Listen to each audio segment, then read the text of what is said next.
O potencial que o Brasil tem é muito amplo, né? Muito grande em todas as regiões do nosso país, mas eu vejo que, em especial no que se refere a fomento e captação de recursos, isso ainda continua sendo um desafio. Plano de Voo, o podcast do Sebrae RS.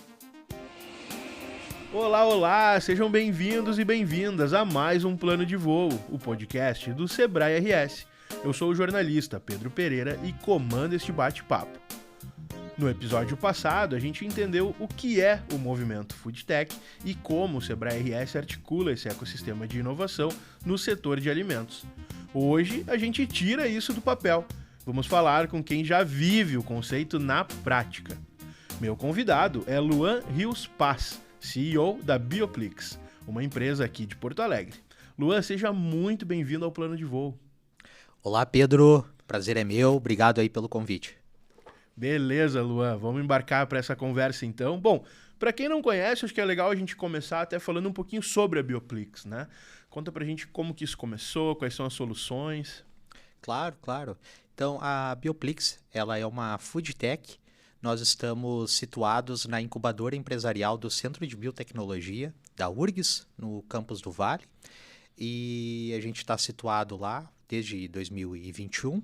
Né? Nossa startup ela foi fundada em 2021 e a gente trabalha com a obtenção de novos produtos e tecnologias para a extensão da vida útil de frutas no estágio pós-colheita. Aí posso ir detalhando melhor como é que funciona o produto e a tecnologia a partir aí da nossa conversa. Claro. E como é que surgiu isso, assim? Como é que tu foi para essa área? Foi a motivação assim que fez com que eu fosse para esse lado do empreendedorismo, no lado de foodtechs, é porque desde 2014 eu sempre trabalhei com foco científico e acadêmico, né? Desde a iniciação científica, eu sou formado em engenharia química, me formei pela UBRA e de 2004 a 2019 eu fiz parte de um laboratório de pesquisa no ramo de biomateriais e durante esse tempo, né, 5 anos de pesquisa, eu tive contato com diferentes áreas e aplicações tecnológicas e a partir disso me surgiu a motivação de empreender. Que legal, Luan. Que legal. Bom, quando a gente fala em food tech, né, muita gente pode achar que é alguma coisa muito fora da curva, inalcançável, ou aquela coisa quase futurista, enfim. Quais são os tipos de soluções que vocês desenvolvem, agora entrando um pouquinho mais nisso, né, pra gente exemplificar, assim, o que faz uma food tech, no caso de vocês, claro. Uhum. A Bioplix, então, no caso, a gente desenvolve revestimentos pós-colheita para aplicação em frutas, né? Mas o que seria esse revestimento? Ele é um produto líquido que você pode aplicar nas frutas, em especial frutas com casca não comestível. Você aplica esse produto líquido por aspersão ou imersão, né? Mergulhar a fruta e a partir disso esse produto ele forma uma película protetora ao redor da fruta. E o que essa película faz? Essa película ela protege a fruta, tem atividade antimicrobiana, contra fungos e bactérias, e todas essas propriedades faz com que essa fruta dure por mais tempo, de uma maneira adequada, permitindo com que ela seja consumida, mesmo que fique mais tempo, tenha mais tempo de prateleira, né, mantendo a qualidade. Uhum. E como é que a indústria absorve isso? Em que aplicações hoje isso é utilizado? Então, o foco dessa tecnologia, né, desse produto, é importante destacar que a gente desenvolve a tecnologia e também produz. Né? Nós temos a estrutura produtiva, ela está localizada na incubadora empresarial lá do Centro de Biotecnologia da URGS. Nós temos uma sala, temos equipamentos, temos um time que é responsável por desenvolver a tecnologia e também produzir. E o foco desse produto ele é direcionado especialmente para o setor de exportação de frutas aqui no Brasil. O Brasil aí é o terceiro maior produtor de frutas do planeta. Estamos aí mais ou menos na posição de 21º entre os maiores exportadores, e o setor de exportação está muito aberto a novas tecnologias, novos produtos que permitam com que esse setor alcance novos mercados, né? Europa, Oriente Médio, Ásia, entre outros. Uhum. E vocês já escalaram, já tem uma presença em indústria? Como é que está hoje a participação de vocês no mercado? Nós estamos atualmente trabalhando na construção da carteira de clientes, tá? Aqui basicamente é um resumo da história da Bioplix, né? Mas ao longo aqui da nossa trajetória houve grandes aprendizados, em especial no que se refere a requisitos regulatórios, né? O que acontece? Hoje, dentro da universidade, é muito comum a gente desenvolver novas tecnologias, novas soluções aí com potencial de trazer algumas revoluções na vida real das pessoas. Só que o que acontece? O cenário regulatório, ele não acompanha não tem a mesma velocidade da inovação. Né? Então, ao longo da Bioplix, a gente iniciou trabalhando com o desenvolvimento de uma tecnologia, né, que estendia a vida útil de frutas, e depois de um certo tempo, a gente verificou que aquela tecnologia ali, ela tinha alguns gargalos regulatórios, então a gente teve que pivotar a formulação de produto. Então a gente teve que revisar isso, né? Teve todo um tempo de readequação dessa formulação, uma readequação da nossa empresa também, porque requer daí alguns equipamentos e processos mais sofisticados, né? Então aí teve um grande aprendizado ao longo da trajetória da Bioplix. O que é essa questão regulatória, para a gente dar um exemplo bem prático assim para quem está nos ouvindo? Tá, no nosso contexto, o que é o requisito regulatório? Tá? A gente está desenvolvendo um novo produto para preservar frutas. Né? Qual é o enquadramento desse tipo de produto? É de aditivo alimentar.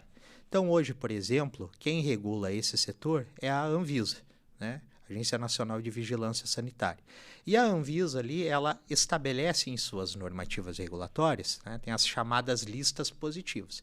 E ali está estabelecido quais os ingredientes que tu pode utilizar, quais os limites de uso e quais os cultivares que podem receber esse tipo de recobrimento.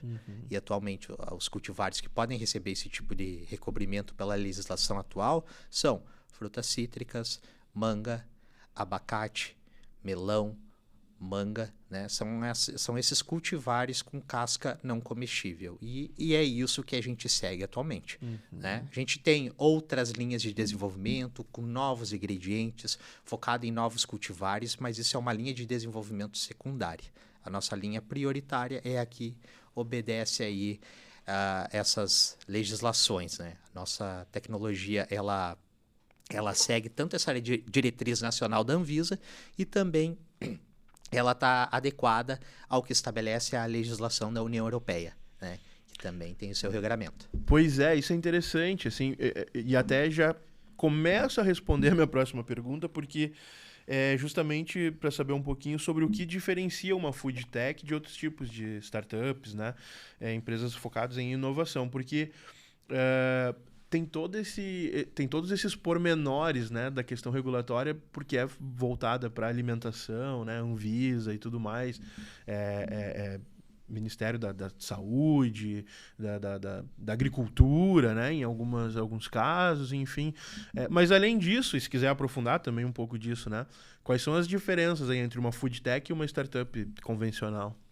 Pois é, no ramo de food techs, a food tech pode estabelecer, né, empresas com novos processos, novos serviços, no nosso caso, né, são novos produtos para o ramo de alimentos. Né? Então, dentro do contexto de food techs, a gente tem startups que desenvolvem novos aplicativos, né, focado no setor de alimentação, tem empresas que desenvolvem novos processos e, no nosso caso, a gente desenvolve novos produtos. A gente desenvolve esses novos produtos e também realiza a produção. Né? Em essência, né, o que diferencia uma startup convencional de uma food tech é que a food tech ela é uma startup mais direcionada ao setor de alimentos. Agora, quando eu penso na Bioplix, eu penso num laboratório, assim, né? Numa coisa bem científica mesmo. Qual é o peso da ciência, da pesquisa, né, para uma food tech, e pegando, obviamente, né, vocês como exemplo aí para falar sobre isso? Tem muita ciência embarcada no nosso produto e na nossa tecnologia. Atualmente, então, a Bioplix ela é composta de 3 sócios, né? Sou eu, tem o Jonathan e o Paulo, que também são sócios da empresa. Nós 3 somos engenheiros químicos, mas a gente tem tem papéis diferentes dentro da empresa, né? Hoje a gente também tem na nossa equipe mais 6 pessoas, então são pessoas com formação e expertise na área de ciência de alimentos, né? Nós temos doutores, mestres, engenheiros e inclusive alunos de graduação. E dentro do nosso time, a gente complementa as competências necessárias para o negócio. Qual é? É a pesquisa, que tem por trás o desenvolvimento do produto, escalonamento de produção, processos regulatórios e área comercial. Porque comercial e marketing, né? Porque não adianta tu desenvolver o produto, a tecnologia, e tu não ter um setor comercial aí responsável pela comercialização, né? Então, a gente tem o nosso time aí dividido desta forma. Nós atualmente somos entre 9 pessoas. E aí é um espaço, é um laboratório junto, a parte de desenvolvimento, a produção, como que vocês se organizam essa logística? Atualmente nós temos um laboratório lá na incubadora, né? E daí dentro deste laboratório a gente divide os nossos espaços, né? O que é área administrativa, o que é área de pesquisa e desenvolvimento, o que é área de produção, o que é área de estoque. A gente ainda está realizando algumas modificações e adequações de layout, né? Porque a gente está focando agora no escalonamento produtivo deste produto. Legal. E para a gente ter outros exemplos, assim, Lua, que outras food techs tu conhece que tem soluções bem aplicadas no dia a dia, para as pessoas em casa, né, estão conhecendo a Bioplix, a gente vai falar ainda mais sobre isso, mas que outros exemplos tu tem, assim, de food techs que tu tenha conhecido em eventos ou no próprio, né, laboratório, lá na vizinhança, vamos dizer assim, e que sejam interessantes, assim, que já estão chegando na casa das pessoas? Claro, claro. Tenho grandes amigos aqui do setor de food techs aqui do Rio Grande do Sul mesmo, né? Posso citar algumas, né? É o pessoal da Fermenta Biotecnologia, né? Que é de Lajeado, que desenvolve novos fermentos, novas soluções biotecnológicas para a produção de queijo, né? Conheço também o pessoal da Insect Protein, que atualmente está localizado em Sapiranga, né? Eles desenvolvem novos produtos a partir de insetos, né?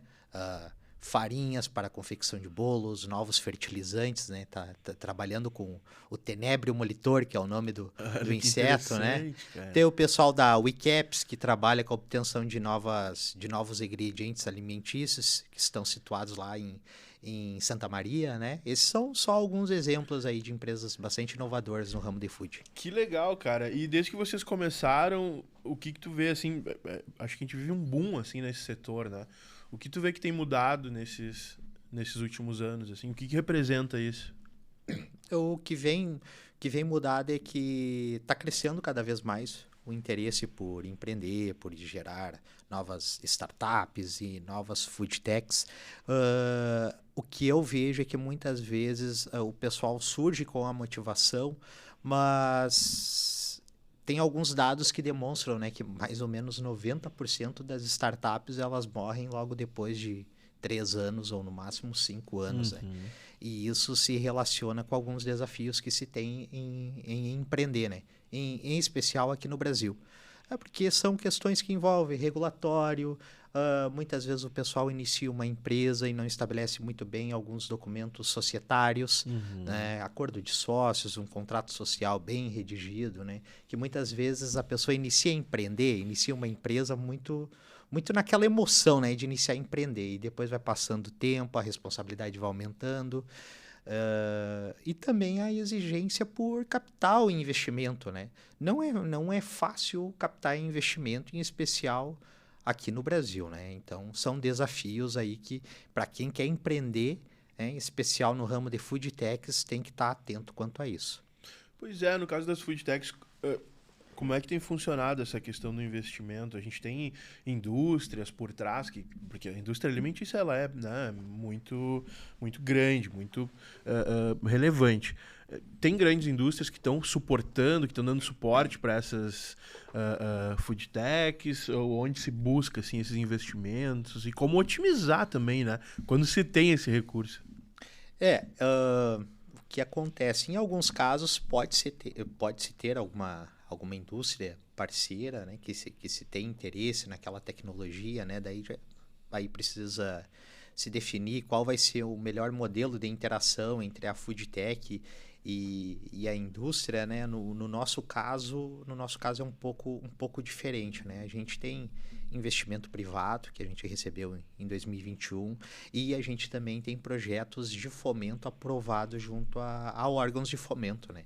Como a FAPERGS, a FINEP e o próprio SEBRAE, né? Ao longo assim da nossa trajetória, o que a gente conseguiu identificar no setor é que a parte do investimento privado, em especial aqui no Brasil, ele não é tão simples tu encontrar um fundo ou um grupo de investimento que esteja adequado para food techs ou empresas assim que tem um foco científico, que querendo ou não, né, no caso da Bioplix, a gente tem questões regulatórias que não são tão simples, né? E que muitas vezes o investidor, ele quer o retorno do investimento o quê? Num curto prazo, né? Só que neste segmento, a gente precisa ser muito transparente. Existe risco. Eu também não tenho como informar para o investidor que o retorno do investimento vai ser num curto prazo, né? E muitos do perfil de grande parte dos grupos de investimento, eles não possuem essa tese, né, de investir em food techs ou startups que apresentam um risco mais significativo, né? Então, a principal alternativa fica sendo programas promovidos por órgãos de fomento, né? Como aqui, tratando do nosso estado, a Fundação de Amparo à Pesquisa do Rio Grande do Sul, né? A FAPERGS, que lança editais com foco em fomento público em startups inovadoras, né? E isso auxilia aí muito no desenvolvimento dessas iniciativas. Não, isso é muito legal. Além dessa questão do contrato, buscar, né, aquela empolgação inicial, né? O que mais tu vê assim que pode deixar as food techs pelo caminho? Pois é, uma coisa que eu percebo, né, nas questões regulatórias, eu até faço parte do movimento Food Tech RS, né, que é justamente promovido aí pelo SEBRAE em parceria com o governo do estado do Rio Grande do Sul, prefeituras, empresas privadas, né, entre outras entidades.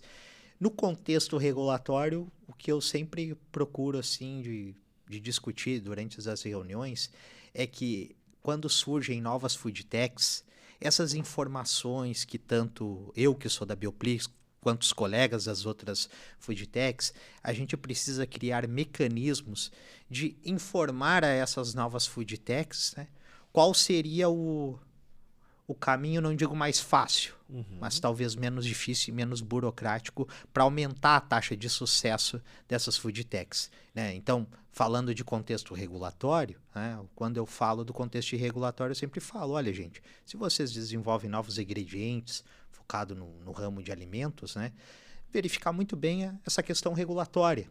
Às vezes a gente inicia com uma tecnologia muito disruptiva, muito inovadora, e às vezes a gente acaba não percebendo essas questões regulatórias por trás. Então, muitas vezes é melhor, de repente, iniciar ali com um produto ou uma tecnologia num grau de inovação incremental, né? Não tão disruptivo assim, que é para tu viabilizar um produto aonde tu consiga atingir um mercado num curto a médio prazo. Porque qual é a tendência do processo regulatório de um produto muito disruptivo? É que o processo regulatório vai ser muito longo. E é muito difícil para uma food tech manter a saúde financeira por muito tempo, sem vender. Entende? Então, no que se refere ao regulatório, eu sempre digo isso. Foque numa inovação incremental, é aquela tecnologia mais disruptiva, depois que tu já tem um faturamento, um fluxo de caixa, aí sim a gente consegue avançar de uma forma mais adequada para essas tecnologias mais inovadoras e mais disruptivas. O próprio parceiro eventual, né, do investidor tende a ser mais simpático a esse tipo de projeto, então, que começa mais incremental, como tu falaste. De uma forma geral, sim. É isso que a gente vê, né?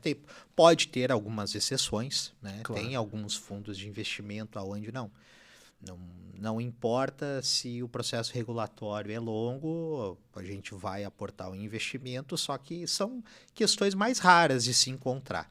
Tá? No geral é isso. Se você tem um produto aí com potencial de entrada de mercado num curto e médio prazo, geralmente é um cenário muito melhor para se apresentar aos investidores. E em nível nacional, como que o Brasil hoje está olhando para as food techs? Assim, vocês acredito que dialoguem também, né, com empresas de outros estados e tudo mais. E até vocês mesmos da Bioplix, né, que olham para exportação, quer dizer, em nível nacional. Como é que o Brasil está olhando para as food techs hoje? Qual é o tamanho desse mercado ainda para se explorar? O potencial que o Brasil tem é muito amplo, né? Muito grande em todas as regiões do nosso país, mas eu vejo que, em especial no que se refere a fomento e captação de recursos, isso ainda continua sendo um desafio. Né? Se tem oportunidades, por exemplo, editais de fomento, até se tem, só que é muito concorrido. Né? Eu conheço colegas aí de outras food techs e de outras startups que muitas vezes também participam desses processos seletivos, desses editais, mas muitas vezes ficam pelo caminho. E não porque o projeto deles, ou startup, ou empresa não apresenta um potencial. Não, muito pelo contrário. Muitas delas apresentam soluções necessárias para o contexto brasileiro. Só que devido a limitações orçamentárias, nem todos os projetos, né, por mais excelentes que sejam, acabam sendo contemplados, né? E eu vejo que essa questão se reflete no cenário nacional, né? Tem outras oportunidades de fomento, que nem, por exemplo, a própria FINEP, né? Ela lança aí editais de subvenção econômica, mas uma grande parte desses editais, eles são focados em empresas que já estão muito bem estabelecidas no mercado. Já requer um nível de faturamento mais significativo.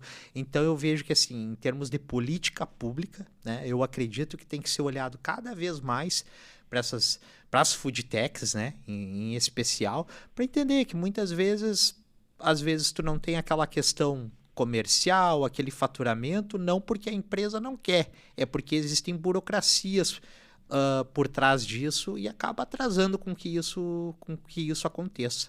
E também vejo que os fundos, os grupos de investimento brasileiros, né, na América Latina como um todo, acho que precisa amadurecer mais, né?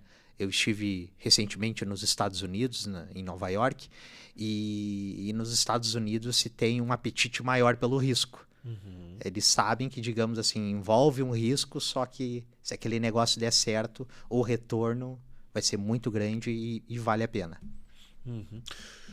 Mas caminha para isso, tu acha, para essa política pública, ou ainda é um trabalho de sensibilização que precisa ser feito, e até vocês, enquanto entidade mesmo, trabalham nisso? É um trabalho de sensibilização, e acho que também a questão do conhecimento que é construído dentro da universidade, ele precisa também estar melhor conectado com as demandas dos setores produtivos e das indústrias, né? Enfim, atualmente eu faço doutorado em Ciência e Tecnologia dos Materiais pela URGS, né? E eu vejo que, assim, se tem uma grande produção científica, né? De estudos, artigos, enfim, trabalhos de impacto e com uma grande qualidade científica, mas às vezes eu vejo que falta uma conexão daquele estudo que é desenvolvido dentro da universidade com as necessidades reais, né? Do setor produtivo ou da vida real das pessoas, né? Tem muitos trabalhos que, uma tese de doutorado, né, foi desenvolvida, elaborada dentro de um período de 4 anos, né, mas muitas vezes o que a gente vê que aquilo se transforma? Se transforma numa tese que vai ficar disponível lá na biblioteca, vai gerar artigos científicos, tá, mas em termos de como é que isso se aplica na vida real das pessoas, né? Então, sempre é ruim generalizar, né? Mas uma grande parte do conhecimento que é construído dentro das universidades acontece isso, né? É um processo, né, Lua? E a Bioplix, para onde vocês miram, assim, daqui a 5 anos, 10 anos? Qual é o trajeto que vocês querem percorrer agora? Olha, atualmente a gente aí está escalonando o processo produtivo, a gente está estruturando a nossa carteira de clientes e também a gente aí está em contato com grandes parceiros aí no setor nacional, né? A gente visa realmente aí fornecer novos produtos e tecnologias para o setor pós-colheita, em especial o setor de exportação de frutas, para favorecer com que as frutas brasileiras elas alcancem novos mercados no cenário internacional, né? Atualmente a gente sabe aí que tem limitações o setor de frutas brasileiro, porque eles não conseguem atingir todos os mercados por uma questão logística, né? Se a fruta é exportada por navio, tu manda para Europa, Ásia, Estados Unidos, a gente está falando aí de um tempo de transporte de 30 a 40 dias. Então é difícil das frutas chegarem aptas para o consumo e com qualidade durante esse período.